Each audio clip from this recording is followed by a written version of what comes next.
Everyone, welcome to another episode of the show. Today we have Mike Bennett, who is a managing partner of Crewe Capital and founding partner of Crewe Advisors. He has held senior roles at 3 investment banking firms and completed more than 100 transactions across mergers and acquisitions, corporate finance, and fundraising.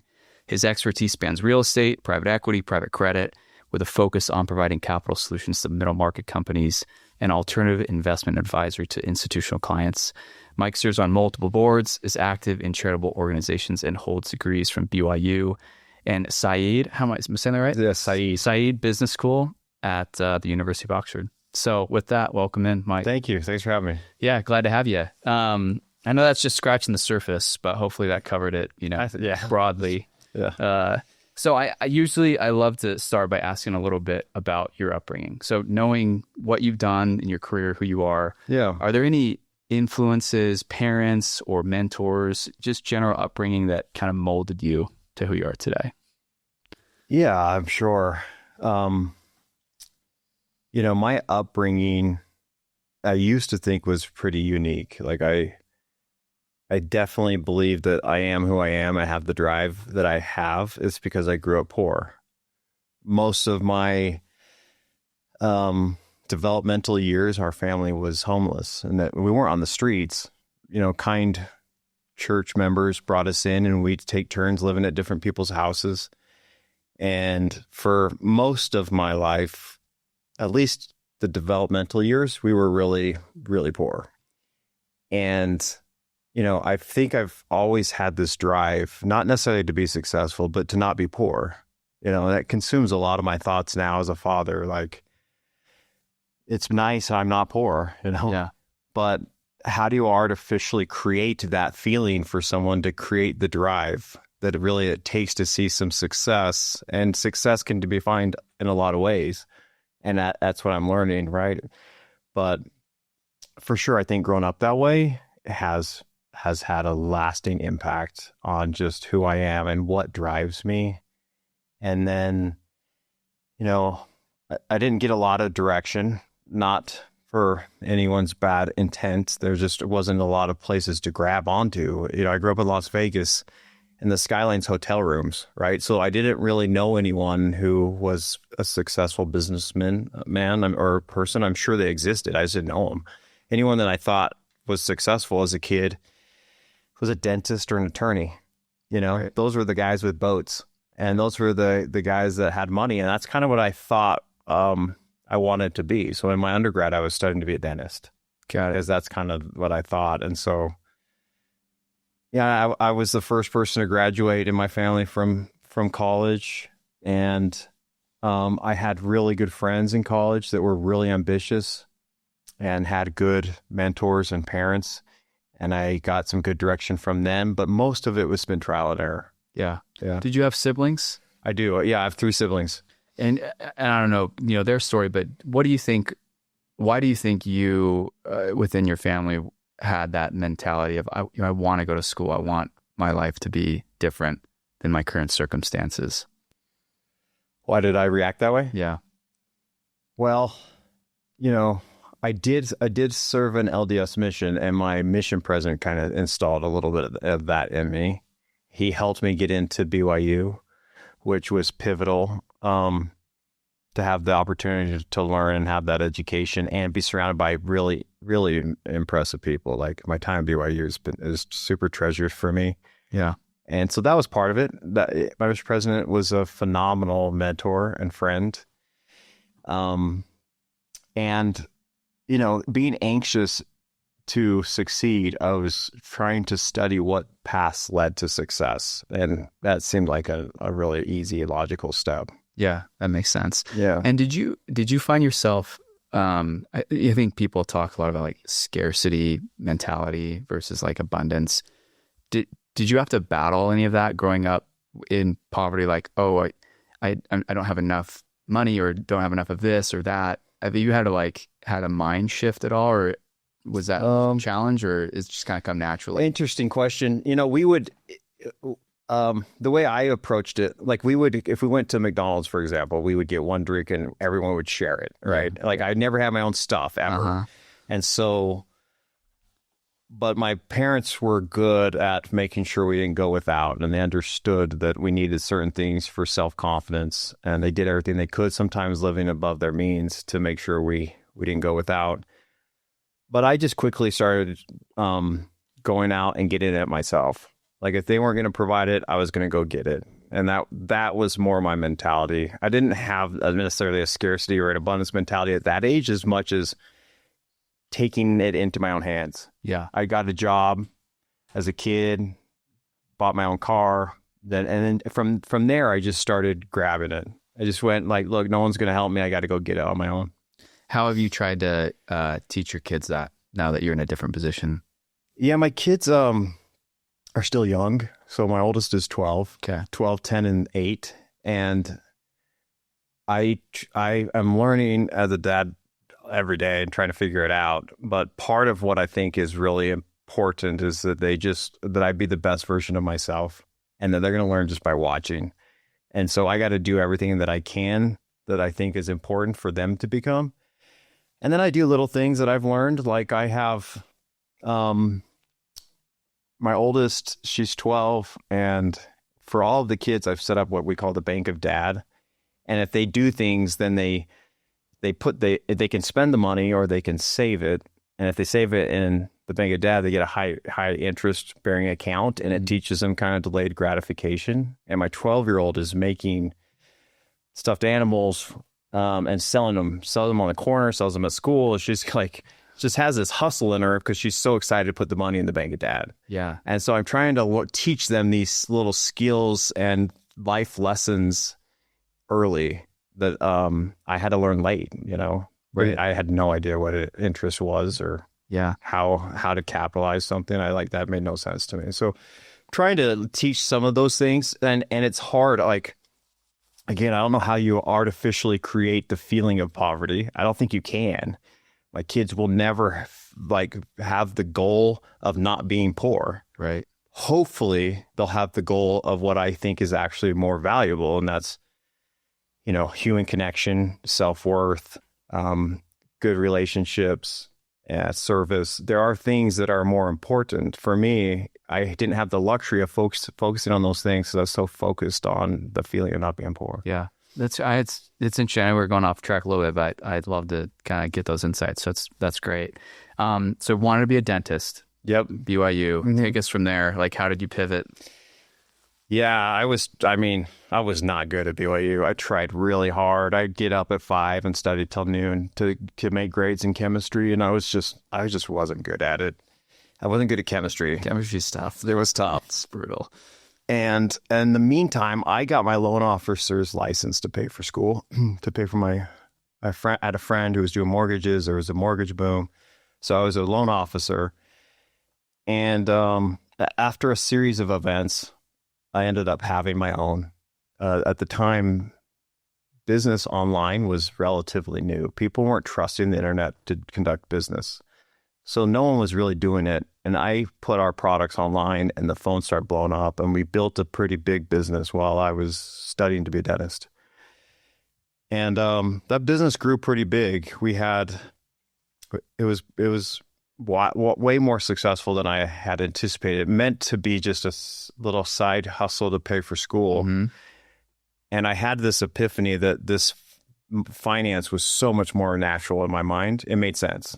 It was like this epiphany of like, oh my gosh, this actually makes sense. Where chemistry and science, I had no interest in it, and I was terrible at it, and it didn't make sense to me, and I didn't care about it. But finance was like almost soothing for my mind. And so I switched my major.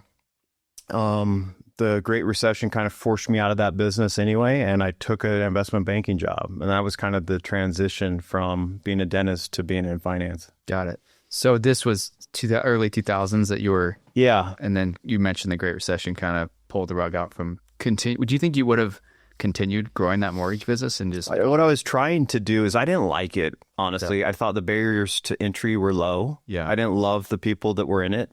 I thought it was a little slimy. So I didn't love it, but I was making a lot of money. Yeah. And I thought what I was trying to do was build up more of a real estate empire. Okay. Or portfolio. Yeah. And so I was putting all of my money into real estate. But what happened during the Great Recession was I lost the business, and then the construction and real estate development projects went upside down. So Yeah. I went from an 8-figure net worth to -7. Dang. Quick. Yeah. So it was a nightmare. I mean, maybe dig in a little. Like, what was your mentality? How did you overcome that? I mean, It was hard. It was probably the hardest thing I've ever done. For 3 or 4 years, I couldn't sleep. Like I felt like I couldn't date. I felt like I couldn't bring anyone into my life full of debt. And it was really hard, but it was so important for my character development, because as a boss of that business, I was hard to work for. I stressed about everything. And it was a refining process for my personality, because I was able to focus on and realize what's important and what is worth stressing about. And, it took me 3 or 4 years. What I did is I was raising capital for an investment banking firm, and I'd start in Asia and just do calls on capital all the way to the West Coast. And it took me about 3 years, but I worked out payment plans with all of them, paid everybody off. wow. And I didn't want to file bankruptcy. I was worried that would ruin my career. Mm-hmm. I probably should have for my mental health, but it was super challenging. Like, I don't wish that on anybody. Yep. But I am who I am now because of it. I'm a better investor. I'm a better person. I'm a better colleague. I'm a better husband. So, like, it was so refining, but miserable. That's insanely challenging. Yeah. So were these real estate projects like fix and flip? Mostly development. We were doing like spec homes and residential communities and things like that. And was it the debt to private lenders, hard money, like banks? Everything? Mostly banks. Banks, yeah. What a tough spot. So you're working full-time in investment banking, trying to pay off these. Yeah, during, you're thinking 2008, 2009, raising capital when Lehman Brothers is failing. But I did it. Yeah. It was wild. But I was only working. I was working all day, every day. And that's how I paid everybody back. Gosh. Yeah. But you learn in dog years when you work that hard. Yeah, well, it's true. And that's why I think investment banking or like a, finance job out of school is so beneficial, because you're grinding and you get, 5 years of experience in 2. Exactly. So who did you go work for? What was that first job? My first investment banking job was with Orchard Securities. Okay. And they taught me everything. Different Orchard than here, or no? The one here that's based in Utah that does real estate investment banking. Yeah. So I started doing real estate investment banking, and they taught me compliance, taught me how to capital raise. They taught me securities. They got my licenses there. I mean, I wouldn't be where I am without them. But from there, then I went on, and there was a couple other boutiques. I made a lot of money with Access Capital. They were based out of Newport Beach in New York. My boss was in Canada. But we did a lot of volume there, and that's really where I made the money to pay back all the debt. But Orchard was cool. Like, if you see those guys, tell them how grateful I am, because Cam Hellawell was their legal guy, and he would take the garnishments and the lawsuits, and he would actually work through them. And because I went from making 7 figures to making about 36 grand a year, and all these judgments were trying to collect all the money that I was owed, and he would spend the time processing those and dealing with them, and he didn't have to. Yeah. It was amazing. I'm so grateful that he did that, because that job taught me so much. I bet. But yeah. So, okay, Orchard and then Access. Were you based in Utah for both of those, or did you go to Newport? Yeah, I split time with Newport Beach. Okay. And then most of what I was doing was on the road. Yeah. Doing mostly at the beginning was capital raising. Okay. So maybe for those who aren't in investment banking or never heard of it, maybe just walk us through like what that job entails, what you were doing, how you were adding value to Access or Orchard while you were there. Yeah. So we call it in investment banking, it's called cap intro. And basically you're introducing capital to the clients of the investment bank. Mm-hmm. And most of our clients at like Access and the ones after Orchard were big funds. So hedge funds, private equity funds, real estate funds, they'd hire us to help them raise capital. So if they have $1 billion to $3 billion fund, they exhaust their relationships, and then they hire us to help them bring in new investors. So we added value by adding investors into their fund. And when I did that, I would get a commission. Got it. And the profile of the investors you try to bring into your clients were pension or sovereign or sovereign wealth funds, pension funds, institutions, family offices, independent broker dealers, RIAs, anyone that had capital or managed capital. Yeah, got it. That makes sense. Yeah. Okay, so you spent some years kind of cutting your teeth. What was next after that? I guess, was there anything else prior to Crewe or? No, I think prior to Crewe. I did do an executive degree, a finance degree in school. Right. And then the boss I was working for, I was making these guys so much money. I was working like I was just a workhorse. Obviously, I had to, but I asked them if I could earn in or buy in. And they said no. And at the time, it was super offensive. And I just thought that I'd have golden handcuffs. I understand now that the capital stack was a little complicated. It wasn't as easy. But at the time, I just resigned. The next day, I started Crewe. Wow. Yeah. I had no intention of starting it because it shouldn't have. I shouldn't have started an investment bank as a kid with no financing and nothing, no clients. Yeah. All it was a logo. You know, that's all. It was just a logo, though. Thank you. It was just an idea. Yeah. And it was more like, hey, I just don't want someone telling me when and where to work, with who to do it, and how much I'm going to make. Like, it was really frustrating. Yeah. Several years later, those guys called and tried to buy the firm, Crewe, which was a really cool day. And it wasn't vengeance. Like, I'm grateful for them and love them. It was just cool that they saw what I had built. And totally. That's amazing. And when was that? What year? Did they try to buy? No, that you started Crewe. I started Crewe in 2011. 2011. And how old are you? 15 years.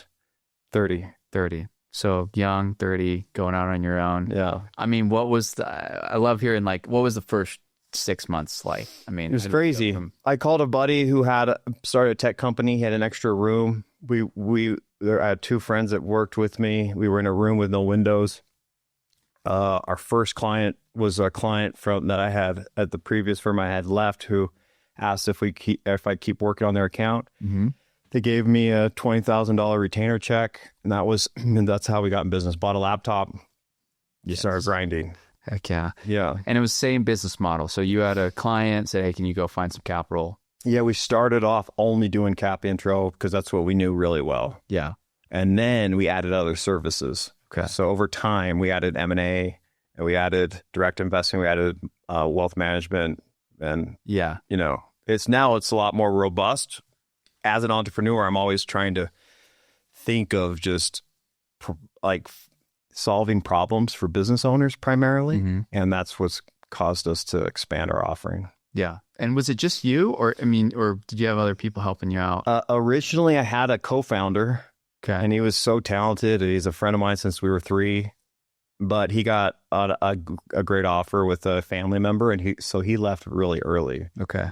And then there was another partner who owned about 10%, who started a little later, but a family office enticed him to go work for them, and so he left. Got it. It was really just me. Yeah. There you go. Yeah, it's a lot to take on. People I just was there standing there with the business plan, but no business really. Yeah. I have a co-founder. I don't know what I'd do without Justin, because it's tough being a solopreneur. It's like sometimes you just need a shoulder to cry on. You're like, dude, So, but that's amazing. So, it's a grind. How did you go from like first 6 months to kind of establishing Crewe as a legitimate business? What was that? It took a lot longer than 6 months. Yeah. It was so, it was so exhausting because I had to sell my wife and my wife's parents and my neighbors and my friends and my employees and my clients and myself that it was a business, Right. It wasn't. Yeah. It was really exhausting. But what I found is if you just really work hard and you're honest, it's not that hard to make a buck. People want to work with you if you do what's right for them and you work hard. And, I always just try to do it the right way. I've always just been like a brick at a time guy instead of trying to get rich quick or build something big fast. So it took time, and it's still, but we laid a foundation of just trust and doing right by clients, and we've been rewarded for that.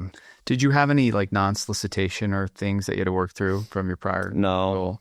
So it's pretty clean cut. Yeah, we were friendly. I think they could have probably sued me, but like, Yeah. I didn't have anything. Yeah. You know? So you go from that first client, I mean, and it was just like a snowball effect of, hey, bringing in additional clients, doing capital sources, and then capital introductions. And then how did it evolve into different verticals within Crewe? Yeah. It was a snowball, slow. It moved slow. Yeah. The first 5 years were really slow. I didn't ever go without a paycheck, luckily. Okay. But it wasn't like this success that the overnight success has taken 15 years. Yeah. Legit. That's how long. Yeah. I've heard like it's 10 years kind of minimum. Yeah. 10 years we started breathing. Yeah. But the last 5 have been fun. That's good. Yeah. Yeah. But yeah, and then I started adding professionals who had a different expertise. And we started doing mostly like M&A. Yeah. That was probably the next big offering. And maybe walk through M&A, like again, for listeners, it's pretty broad entrepreneur base here listening. Yeah, M&A is super generic, but for us, what we focus on is selling companies. At the end of the day, that's really what it is. Mm-hmm. So someone who has built up equity value and wants to liquidate. And most of our clients are like family or like founder-owned businesses, and they're ready to either transition or just kind of monetize what they've built. Yeah, and that is, it to do it well takes a lot of like effort and a lot of reps. You got to make sure you're prepared. You make sure that the business is ready. You make sure you know how to get what the value you need, and then how to market it, who to include in the process, how to keep the process competitive, how to there's a lot to it. Yeah. And being advisors to somebody where they're monetizing, sometimes their life work is like really rewarding. Right. So, and if I'm a business owner and I want to approach you guys, what are some things that I should be like thinking about as a business owner when I'm going to sell a company? And what's that process like on both sides? Yeah, there's a lot. One, you got to figure out what your goals are. Like, you better know what you want and what you're looking for, what success looks like. Like, if somebody doesn't know what success looks like, it's hard for us to achieve it. And then you just want to make sure, like, some like tangible things are, you want to make sure that there are things that buyers will look for, like how much is the company reliant on a certain person. If that person is really important, then you're probably going to have to stay on for a period of time, and you just got to make sure you're okay with that. And if not, you should start planning your transition before you go to sell. You got to make sure you don't have like customer concentration risk. You got to make sure your KPIs stack up industry standards. So how do your margins compare to your peer group? What's your growth rate? Are you underspending or overspending? Do you have a CFO? Do you not? Should you? What are your financials in line? Are you doing the right accounting? Are your taxes right? Are you in multiple states?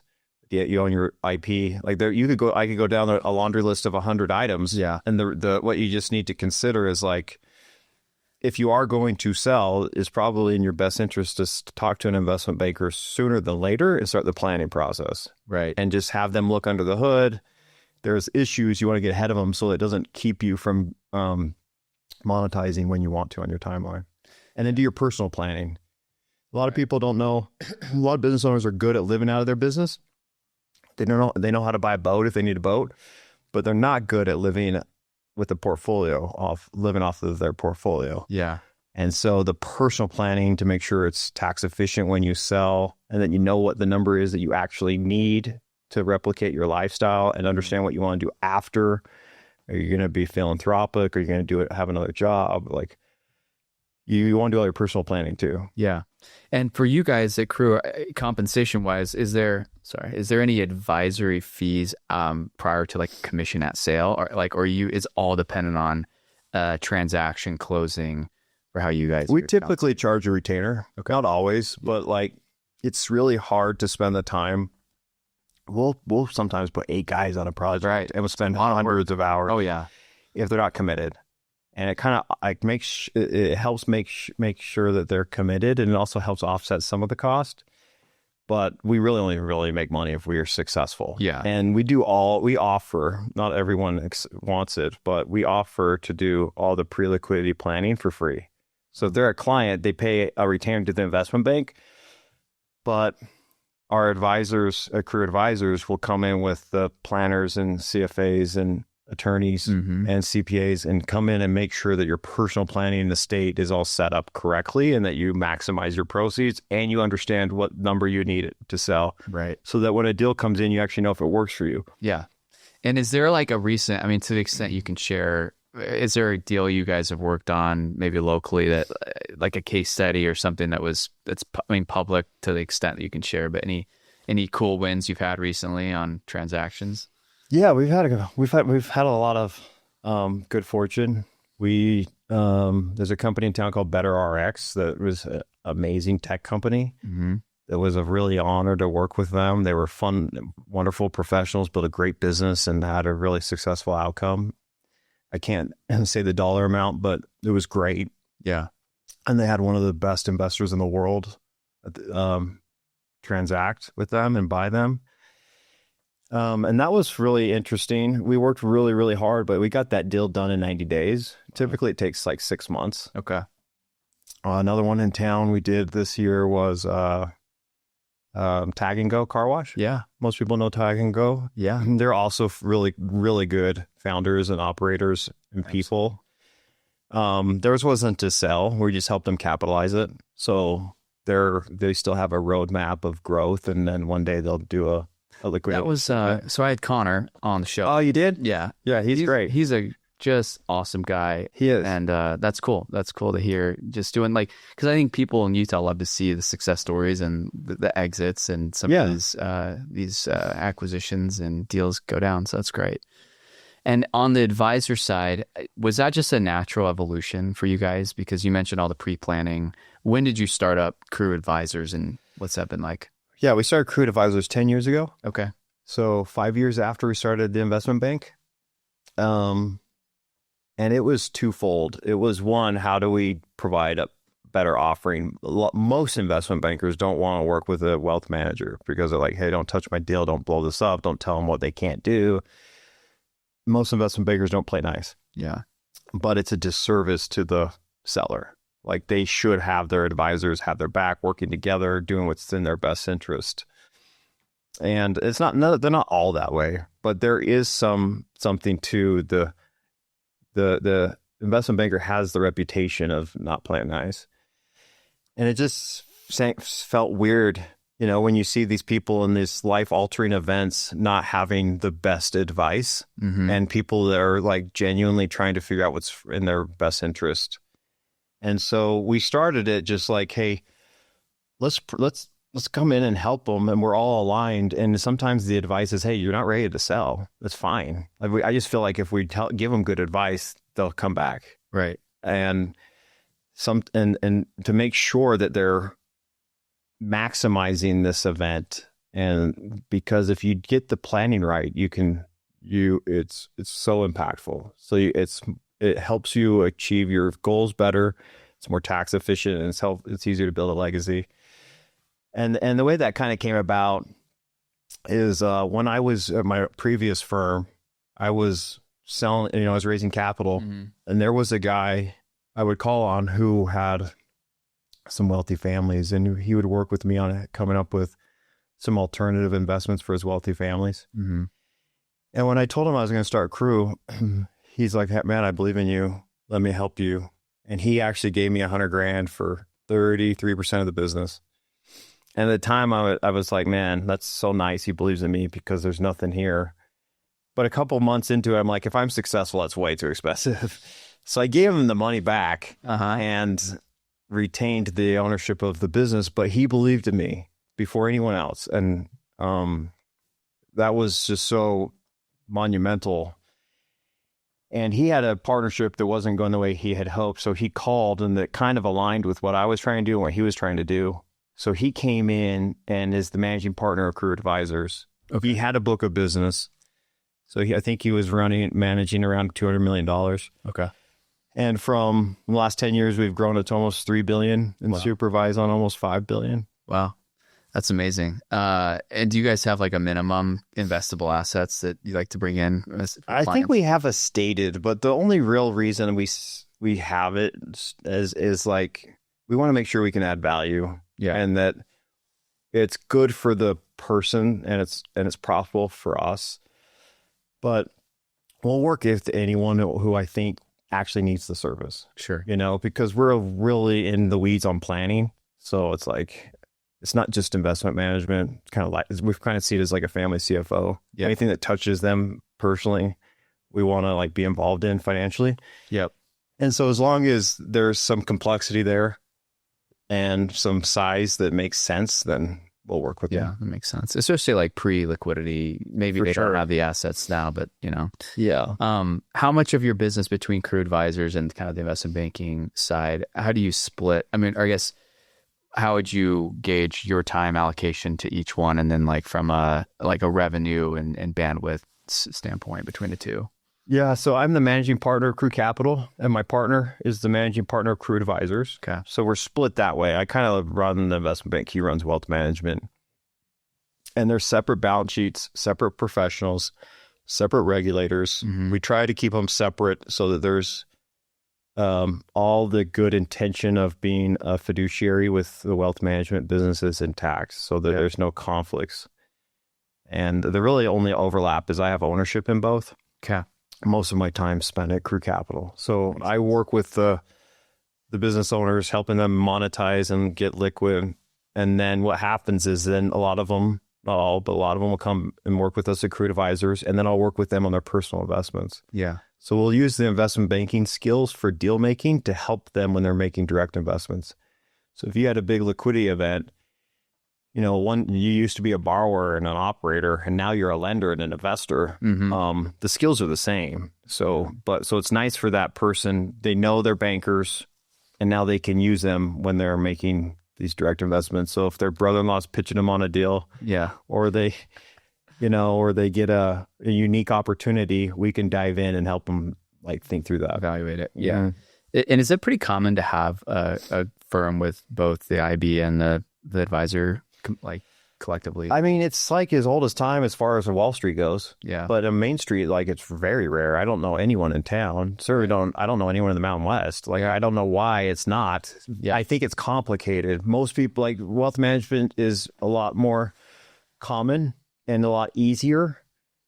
Investment banking is a little complicated and is not known as in the Mountain West. Most investment banking is coastal, mostly New York. Yep. And so I've had a home grow a lot of talent, and now I think we're as good as any coastal firm. But I think it's not like there's a bunch of high quality investment bankers running around and a lot of people that have that experience to set up a shop. Yeah. But there's not. Fortunately for us, there's not a lot here. Yeah, I do feel like you guys certainly have a unique position and offering in Salt Lake. I got, maybe name a handful of groups that might be kind of similar, but that's great. That's awesome. You mentioned growing verticals. How have you thought about, and we've kind of thought about this too with our business, we're focused mostly on apartments, but maybe someday we want to do credit or other offerings within the real estate spectrum. When you brought on those new verticals, how did you think about bringing in specialists for that? And were you able to compensate them with just kind of, hey, here's a salary? Or was it, hey, I really want you to own this vertical. Here's a piece of the, equity within the business. How did you kind of balance those things? Yeah. So there are two questions there. How did you think about growing verticals? And then how do you align interest with talent? With talent. Yeah. Perfect. Yeah. Verticals, I think, should just be natural. Like, I think it can be a big disservice. Like, I think if you're ambitious, you want to just do more always. But I've found that people get really distracted and can end up really messy just by seeing a lot of financial statements from a lot of business owners. Mm-hmm. So ideally, there's some strategic value there and expertise. And if it's better for your clients that you have those services, I think it's awesome. And there are a lot of case studies of a lot of great companies that expand. So especially if you build the trust and you have the ability, like expansion feels like the right next step. The talent thing has been something we've been solving from day one. Like, how do you align interests and get people motivated? It's different today than it was when we started. Most, like at our wealth management business, we want everyone to be an owner. We want everyone to benefit from the success. We don't want it to be siloed. My business, my people, my clients. Yeah. Like, it's more like, let's help each other win. Let's help the client have the best experience they possibly can. Yeah. And if the firm's growing and this advisor A gets a big client, then advisor C is happy, and advisor C might need help from advisor B. And it also helps build real enterprise value because you have an actual business that has profit, and then those profits can be shared amongst the shareholders. So it's just a natural alignment of interest when people are rowing together and building something together. But we also have an at-will partnership. So people want to leave. Yeah. I just think if we can create an environment that's best in class where they're happy and they're reaching their professional goals and their financial goals, then they'll stay. And if they're not, then we need to do a better job. Yeah, that makes sense. And how do you think about culture and like building a culture, being intentional about culture at Crewe? I'd see it a little different than my partner, so it'd be interesting to hear his opinion. My opinion is I spend all damn day there. Like, I want to enjoy it. Mm-hmm. I want to like those people. I want to see them win. I want to see them happy. I want to like going there. Like, if I don't like going to work, then I don't want to do it anymore. Right. I spend more time there than I do at home. Sure. It's like, yeah. It has to be fun. Right. And so my culture is, I try to like make it a place I want to be, make it a place where they want to be and care about them, want to see them succeed. I could probably count on my hand how many people had my back in my life. It felt like I was on my own. And so I try to create a culture where they feel like I have their back. Yeah. If they need me, if they need me personally or financially or emotionally, it's like, I just want to make sure they know I have their back. Yeah. And I also understand that they need to do what's best for their family. I try to create an environment that it is best for their family, but if it's not, I'll support them if they need to leave. Yeah. But my goal is really just try to make it as enjoyable and as successful for their family as possible. Yeah, that makes sense. And from a recruiting standpoint, are most of the younger talent, are you bringing them direct? Are they coming out of undergrad? Are they coming from New York or SF from a IB job? 95%. So what I do when I actually first tried to get into investment banking, every door was shut. I remember like applying at Sorensen Capital, mm-hmm. and they turned me down for an internship, and it just was so frustrating. They're like, "You don't have enough relevant experience." I'm like, "Yeah, that's why I'm here. I'm a sophomore. Yeah. I'm a junior." I had done all of these things, but it wasn't relevant to them. Yeah. So I just said if I was in that position, I would provide an opportunity for kids to have experience so they can go get the jobs they want. And so now, every semester we'll interview 100 to 150 kids. Ironically, it's competitive to where it was when I was trying to get in. Mm-hmm. And I give more internships than I probably should because I want to help kids break in. But the model has been get to know them, pick who we think are talented. Like in my industry, and to win and to keep succeeding, we got to have the best and brightest. And so we try to find those, and then we try to help them get jobs on Wall Street. And then when I need somebody, I call on my past interns. There you go. And they go out, they get trained by big firms, and then they come back to a better balanced career in Utah with just as much opportunity and good ability to make good money. So I'd say 95% of the people at Crewe Capital were former interns. Makes sense. That's a good way to. And then when I call them to come back, I already know them. I already know if they worked hard. I know their character. I know their personality. I know if they're fun to go to lunch with. Right. Yeah. We've started to do something similar. We have a couple interns every semester come help us out. And it's a good model because you get a flavor and you get a taste of who they are and what they're like. And yeah, we're not in a position to bring them on out of school, but similar to you, it's you keep in touch, and you get to know them. So that's great. Well, I'm curious, Mike, what does like a day look like for you? I'm sure it differs every day, but even I'd be interested to hear like morning routine, if there is one, or like when you're waking up, just kind of like how you walk us through. I wake up every day at like 5:30 or 5:45, and I go to the gym. Okay. I go to the gym almost every day, and that's how I start my day. And I try to get back in time to see my kids as they get ready for school. Yeah. And then I try to see them, try to help my wife a little bit as they're getting ready. And then if I don't have an early meeting, I try to get to the office at 8:30. Mm-hmm. And I've recently hired a chief of staff to help me prioritize my time, help with special projects, and maximize my day. It seems like it's complicated. Like, feels like I end the day with 20 unread texts that half are from friends and 100 unread emails. And you spend your career trying to get important, and then you get important, and you spend it now trying to get unknown. It's like I'm trying to buy back time and buy back time a little bit. Yeah. But right now, most of my day is almost every hour is spoken for, and I'm trying to focus on prioritizing it on things that I want to do. Instead of reacting to 100 emails, I try to act toward 10 favorite things I want to work on. Yeah. And then I really still enjoy working with clients, so I still work with clients.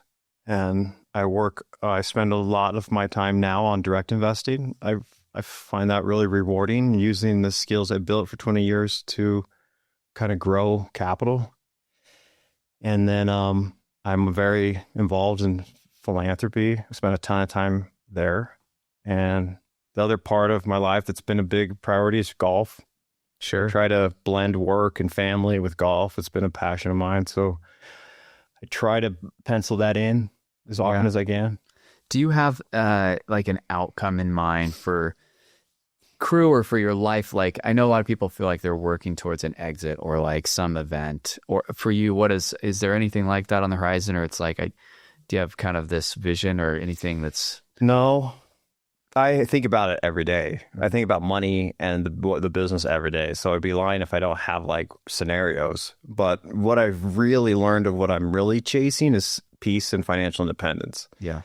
So there's a part of me that I don't know that will ever feel financially independent just because of the way I was raised. Like, there's a part of me that's like, I got to figure that out. But the peace and the quality of the relationships I have, I think for sure have been the driver. And then, like, hypothetically, if I were to sell, then what? I think it's really important to see some accomplishment and have opposition every day and growth.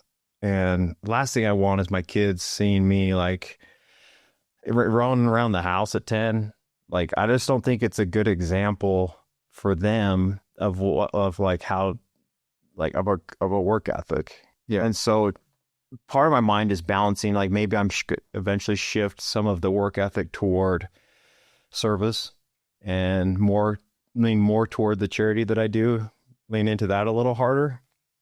But for the business, the investment bank, what I really hope for is build a legacy. Maybe if my kids want to work there one day, they can.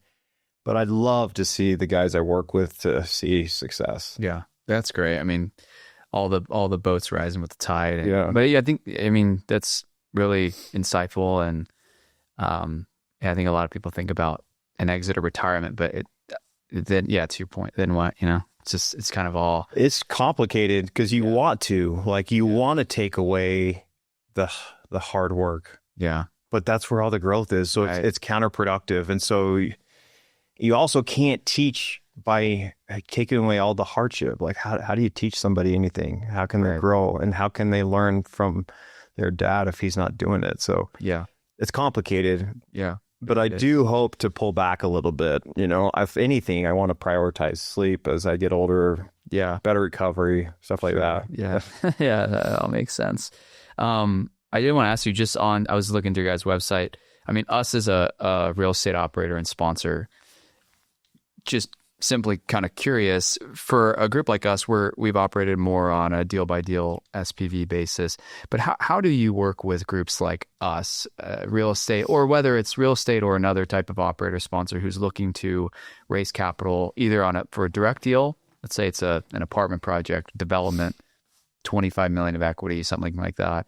How do you guys structure that? How do you work with a group who's trying to raise capital?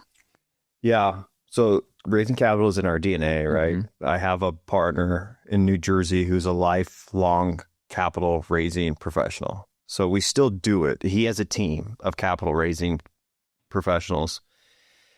It's like really how we got started. It's kind of in my background, and it will always be there for us, I think. And he's really good. This is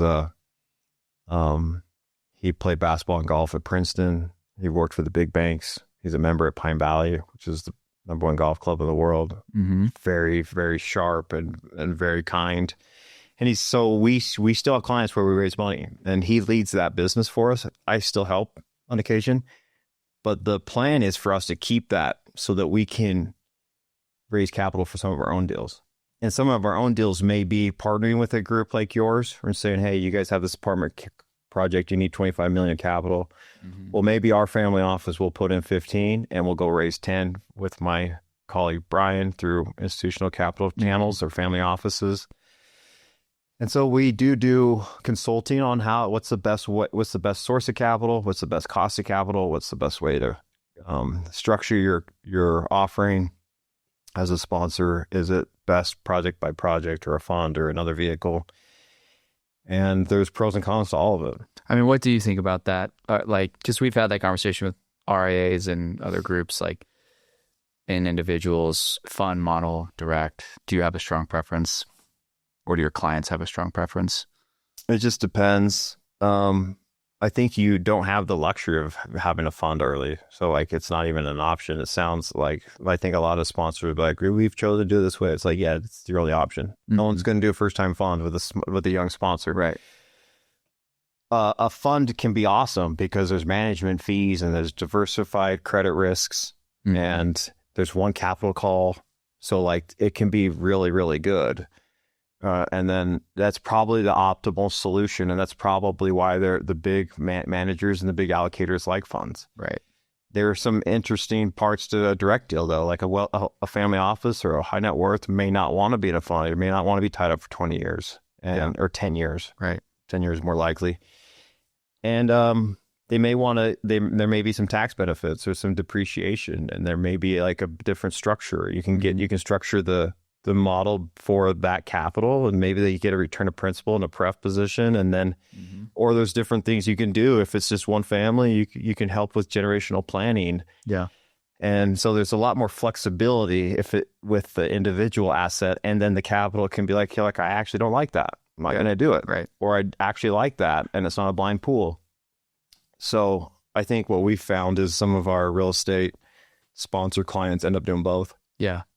Yeah, we've heard that too, having a direct deal and then or a fund and then having an add-on as an SPV to, go into the same investment separately. So. Yeah, I would be hyper-focused on solving the problem for the capital. Yeah. This is the capital we want to attract. What do they want? Right. And for us, we've kind of dual tracked it on high net worth family office, call it $250,000 checks, $500,000 checks. And then we have existing joint venture partners where they can come in for 15, 20 million. They want to do a 90-10. They're going to have a higher preferred return or something than a retail investor, but it's a great way to get a partnership mm-hmm. completed. So, that's really interesting. And when you say family office, are you referring to Crewe Advisors, like your collective? When I said our family office, yeah, like our multi-family office or RIA, yeah. And as you guys are an RIA, you set up, an SEC registered RIA. That makes that's awesome. Yeah, that's great. I mean, I think that's great feedback because everyone thinks about it a little bit differently, and it's interesting to think about that. I guess last question on that, and then we'll wrap up. But how do you underwrite a sponsor, like newer group coming to you? Hey, I've got this project or this deal. How do you think about qualifying someone?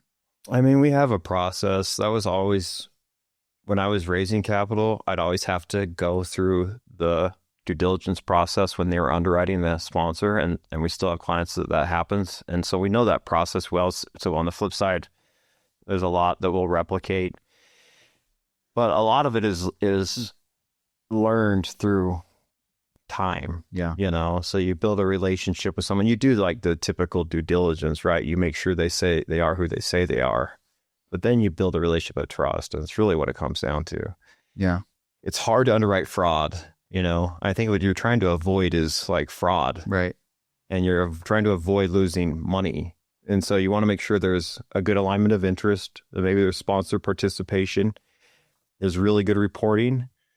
You make sure you actually have access to financial data and that the sponsor's actually communicating. You don't want to have to ask a sponsor for data. So you got to really look at how they report, how they operate, how their alignment is with their structuring, and then talk to past investors or current clients. Yeah, that's great. That's a good overview. Last couple questions, Mike. Just curious how you mentioned like your mission, some of that. How has like faith played a role in your life? Geez, man. I mean, it's everything. Like, I don't think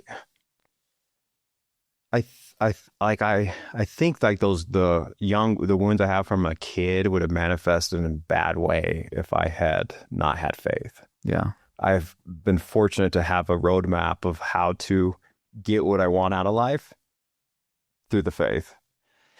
And faith is a lot. It's a word that means a lot. Mm-hmm. For me, it was so helpful just to have a playbook.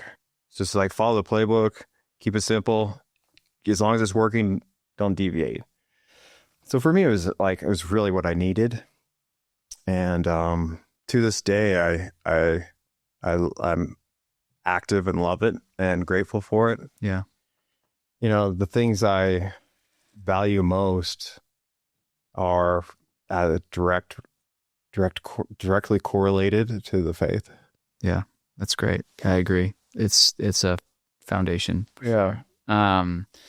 Last question, and then we'll wrap up. If you could go back to your younger self, fresh off the mission or going into BYU, what advice would you give yourself? What would you tell young Mike?